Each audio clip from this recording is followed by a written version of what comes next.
मैं ओम प्रकाश परिहार, पावटा आदर्श विद्या मंदिर, लाल मैदान, जोधपुर। मैं आपके सामने ऑनलाइन शिक्षण कक्षा में एक नए वीडियो के साथ उपस्थित हूँ और इस नए वीडियो के अंदर आज अपन लेने वाले हैं कक्षा सप्तमी गणित विषय के अंदर अपना जो अध्याय 5 रेखा एवं कोण, उसका जो भाग है वो चौथा भाग अपन लेने वाले हैं इसके अंदर। और वो जो प्रश्नावली होगी आज वो है 5.2। इससे पहले मैंने जो इसके भाग 1, 2, 3 बनाए थे वो वीडियो अपन लोग जरूर देखें, क्योंकि मैंने इसके सबसे प्रथम भाग के अंदर समझाया था इस चैप्टर के अंदर कि जब दो समांतर रेखाओं को एक तिर्यक रेखा काटती है तो इस प्रकार से जो विभिन्न 8 कोण बनते हैं, जैसे उसमें बनते हैं संगत कोण, एकांतर, अंत और बाह्य कोण, अंत कोण, बाह्य कोण, रेखिक युग्म कोण और शीर्षाभिमुख कोण। तो ये इन कोणों का आपस में कैसे संबंध होता है, इन कोणों को किस प्रकार से एक कोण दिए जाने पर अन्य कोण किस प्रकार से ज्ञात किए जाते हैं, ये समझाया था। तो आज हम इस चौथे भाग के अंदर जो लेने वाले हैं वो है प्रश्नावली 5.2। तो सबसे पहले प्रश्न अपन इसके अंदर तीसरा प्रश्न लेते हैं। देखिए, संलग्न आकृति में पी क्यू समांतर, ये समांतर का चिन्ह है, अज्ञात कोण ज्ञात कीजिए। ये आकृति अपन को दी गई है। देखिए कुल 1, 2, 3, 4, 5, 6, 7, 8 ये दो समांतर रेखाएं हैं P और Q, जिसके अंदर एक तिर्यक रेखा काट रही। देखिए ये तिर्यक रेखा, हमने इसका नाम जैसे मान लो M रख दिया।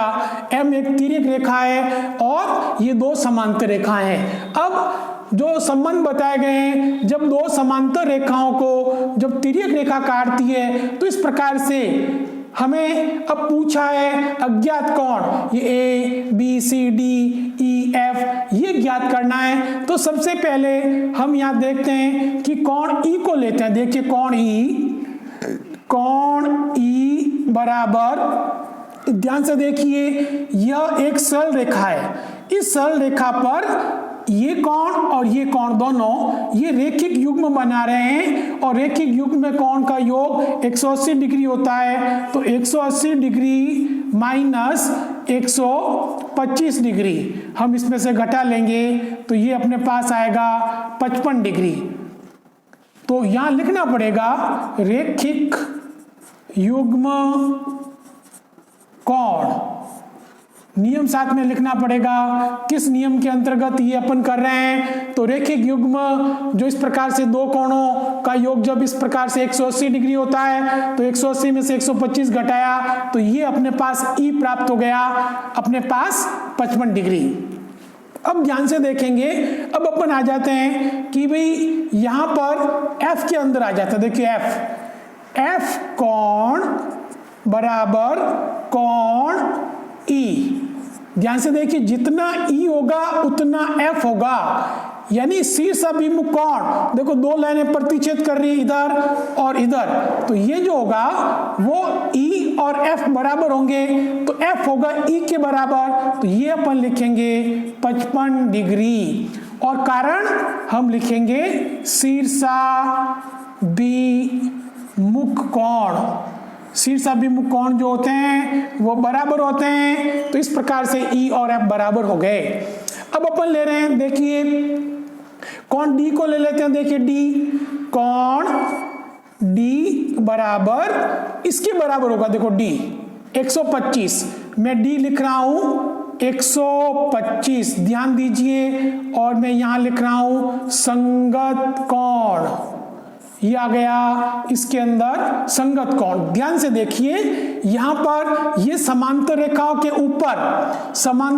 के ऊपर ये जो स्थिति है ये संगत कोण की स्थिति है और ये आपस के अंदर बराबर होते हैं। इसी प्रकार से कोण A देखिए, कोण A बराबर कोण E, जितना E है उतना A होगा।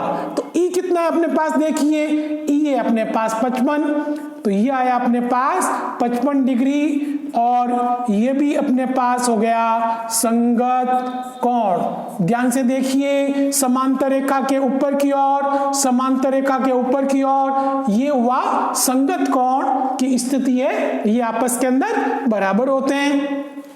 अब कोण ले लेते हैं सी, कोण सी बराबर कोण एक शीर्षाभिमुख, देखिए शीर्षाभिमुख बन रहा है यहाँ पर, तो कोण सी बराबर कोण ए। अब अपने पास जो कोण जो ये ए है, ये देखिए ए कितना है 55 डिग्री, तो ये आया 55 डिग्री, और लिखना पड़ेगा शीर्षाभिमुख कोण, और शीर्षाभिमुख जो कोण होते हैं वो आपस के अंदर बराबर होते हैं। इसी प्रकार से देखिए ये क्रॉस प्रतिच्छेद कर रहे हैं यहाँ पर, तो जितना बी होगा जितना डी होगा, जितना डी होगा उतना बी होगा, तो डी अपन को बी ज्ञात करना है, तो मैं लिखूंगा कोण बी बराबर कोण डी। अब देखिए डी कितना अपने पास 125, तो मैंने लिखा 125। अब कारण वही शीर्षाभिमुख कोण बराबर होते हैं, तो मैंने यहां लिखा शीर्षाभिमुख कोण, ये कारण जरूर लिखें, ये बराबर होते हैं। तो इसी प्रकार से देखिए हमको सारे उत्तर मिल गए हैं। तो हम लोग ध्यान रखेंगे इस प्रकार से, एक कोण दिए जाने पर हम सभी शेष 7 कोण इस प्रकार से आसानी से निकाल सकते हैं। अब यहाँ पर नेक्स्ट क्वेश्चन है अपने पास प्रश्न 4, यदि L समांतर M है तो निम्नलिखित आकृतियों में x का मान ज्ञात कीजिए। देखो L और M दोनों ये समांतर दी गई है, और हमें ये कोण 180 दिया गया है और x पूछा गया है। तो ध्यान देंगे, सबसे पहले अपन ये कोण ज्ञात कर लेते हैं। अगर जब ये कोण होगा तो ये इसका संगत कोण होगा, x वो हमें प्राप्त हो जाएगा। तो यहां हम लिख लेते हैं, सबसे पहले कोण ये ज्ञात करते हैं, कोण TOL, कोण TOL बराबर 180 डिग्री में से यहां रेखिक युग्म से ये पास वाला कोण निकाल लेते हैं। ये अपने पास आ गया, देखिए ये आया अपने पास 70 डिग्री, और अपने लिखा रेखिक युग्म कोण, रेखिक युग्म कोण, ये कोण हमने निकाल दिया। अब जितना ये होगा उतना ये होगा। अब यहां 70 डिग्री प्राप्त हुआ, हम लिखेंगे x बराबर 70 डिग्री। ध्यान से देखिए s जो है 70 डिग्री आया है, ये 70 है, ये इसका 70 समांतर रेखा के ऊपर, समांतर रेखा के ऊपर, तो यहाँ हम लिख देंगे, कारण लिखना पड़ेगा हम ये कि हम लिखेंगे यहाँ ये संगत कोण है, कारण हमें जरूर लिखना पड़ेगा ये संगत कोण है। इसी प्रकार से आकृति, इसके अंदर पहला प्रश्न और दूसरा प्रश्न, एक आकृति और दी गई है जिसमें मैं x का मान पूछा है। आकृति को ध्यान से देखें, ये समांतर रेखा L और M समांतर रेखा दी गई है, तो समांतर रेखा के ऊपर और समांतर रेखा के ऊपर ये इसकी स्थिति है, ये संगत कोण होते हैं और संगत कोण आपस में बराबर होते हैं। तो मैं लिखूंगा, सीधा लिख सकते हैं उत्तर x बराबर 100 डिग्री, लेकिन कारण लिखना पड़ेगा संगत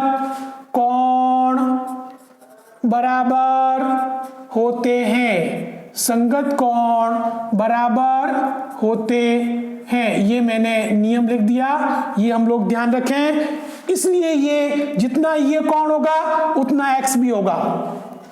अब आगे चलते हैं, इसी प्रश्न नावली के अंदर प्रश्न संख्या 5 हम लोग ले रहे हैं। दी गई आकृति में दो कोण की भुजाएं समांतर है। ये ध्यान दीजिए, ये देखो भुजाएं समांतर दी गई है, तीर का निशान लगा हुआ है।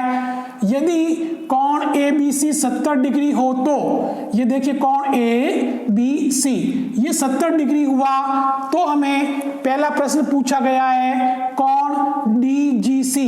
ध्यान से देखिए, कोण DGC ये वाला कोण हमें पूछा गया है, तो ये बताना है। तो सीधी बात है, ध्यान दें, हमें दिया गया है कि भाई जब ये दो समांतर रेखाएं, ये दो समांतर रेखाएं हैं, यानी हम यहां लिख सकते हैं AB समांतर DG, ये दोनों समांतर है, AB समांतर DG या DE, और ये तिर्यक रेखा है। तो ये जो स्थिति बन रही है, तो वो समांतर रेखा के नीचे की तरफ, समांतर रेखा के नीचे की तरफ, यानी संगत कोण, संगत कोण बराबर होते हैं। तो ये जो कोण होगा, कोण जो हमें पूछा गया है DGC बराबर 70 डिग्री, यानी ये भी 70 डिग्री आ जाएगा। संगत कोण हम आगे यहां लिख सकते हैं, संगत कोण, और संगत कोण आपस के अंदर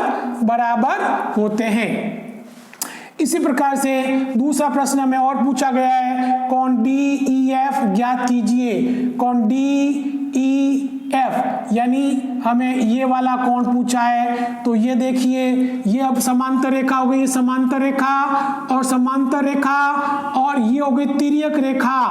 तो समांतर रेखा के ऊपर की ओर, समांतर रेखा के ऊपर की ओर जितना ये कोण होगा उतना ये भी होगा, यानी ये भी जो कोण होगा हम लिख सकते हैं कोण DEF बराबर 70 डिग्री। और संगत कोण की स्थिति बन गई है, तो हम यहां लिखेंगे संगत कोण, ये आया संगत कोण। तो इस प्रकार से ये जो संगत कोण है ये आपस के अंदर बराबर हुए, इस कारण से ये दोनों कोण बराबर हुए हैं। तो हम लोग सभी विद्यार्थी ध्यान दीजिए कि हमने इस प्रकार से इस जो अध्याय 5 रेखा एवं कोण के अंदर 4 भाग बना लिए हैं। हम इन चारों भागों को अच्छी प्रकार से इनकी तैयारी करें।